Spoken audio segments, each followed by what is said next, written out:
Hi, my name is Maria, and today we're going to discuss the latest trends and news from the creative industries, so keep watching. The first one up is actually about music streaming platforms. So it's not something new that many musicians are currently using AI and various instruments that are based on AI to generate various types of content, including music. There are even estimations that 1 in 5 new songs on these platforms were synthetic, meaning they are either generated entirely by AI or using AI instruments.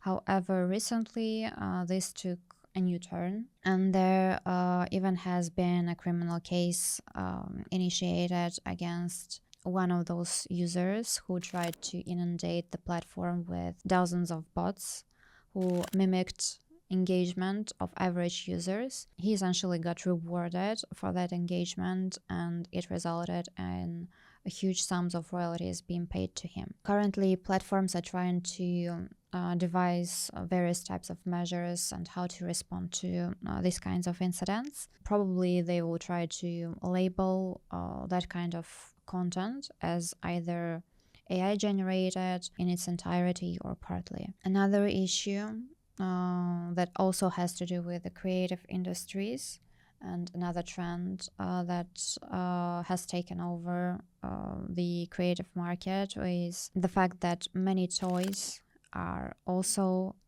being made using AI. It essentially violates the rights of parents who buy those kinds of toys for their kids, not knowing that the AI models installed in them can give various responses that parents would likely not approve of. Another measure that will also impact the creators in the upcoming months is the fact that there has been a new wave of legislation being introduced in various countries to limit exposure of kids and teenagers to various types of content on social media, especially the type of content that is harmful. Many countries are taking the lead in this initiative, and there even has been a case initiated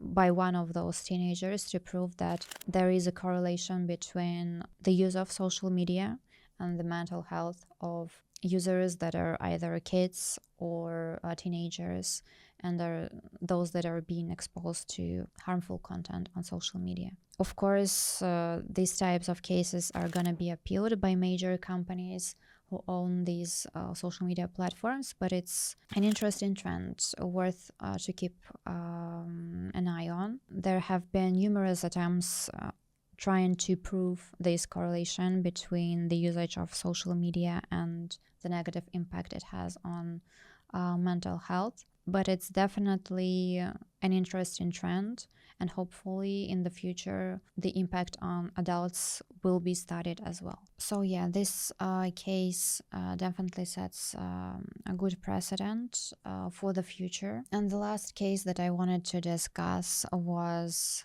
a landmark case which was introduced in Germany, and it also involved AI. Why is it important? It was a case where the judges essentially said that various types of hallucinations that AI has when it gives users various pieces of content that are copyrighted, or situations where it tries to give as a response memorized databases that were also copyrighted, but the rights to which haven't been received by companies using these datasets to essentially study, to essentially teach their own AI models.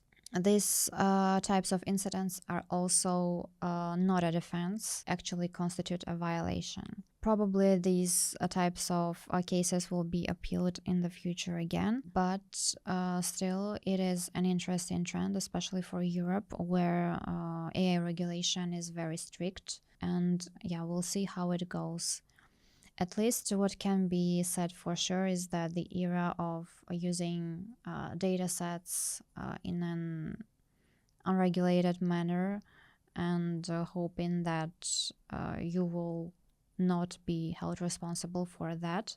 For major big companies is probably over. So more and more IT companies and businesses in general will try to make sure that the data sets that they are using are clean, and the rights to the type of content that they are using to teach their AI models have been properly received. There have been even initiatives where people propose to introduce the so-called culture tax, meaning that major tech companies will have to pay certain sums of money as a fund collected for creators to essentially compensate for the usage of their works. I don't know about you, but I probably haven't seen an article that wasn't generated by AI in quite a while. And they usually mark these types of articles,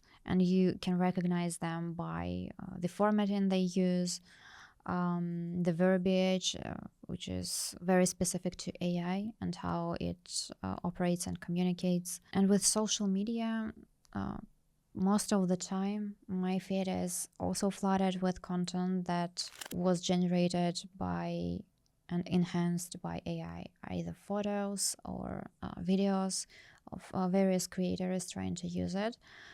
Sometimes it is very appropriate and interesting, other times not so much. So I don't know how I feel about that for the current moment, but still, I think it's great that creators currently have such instruments at their disposal. They definitely have a lot more resources and access to generate the type of content that they want. They don't have to spend huge budgets, have to negotiate with various gatekeepers and major companies to get exposure. So it is a good instrument when used properly, but it also raises a lot of ethical issues and dilemmas, which I'm not sure if we have the answers to those types of dilemmas yet. So yeah, that is all for today.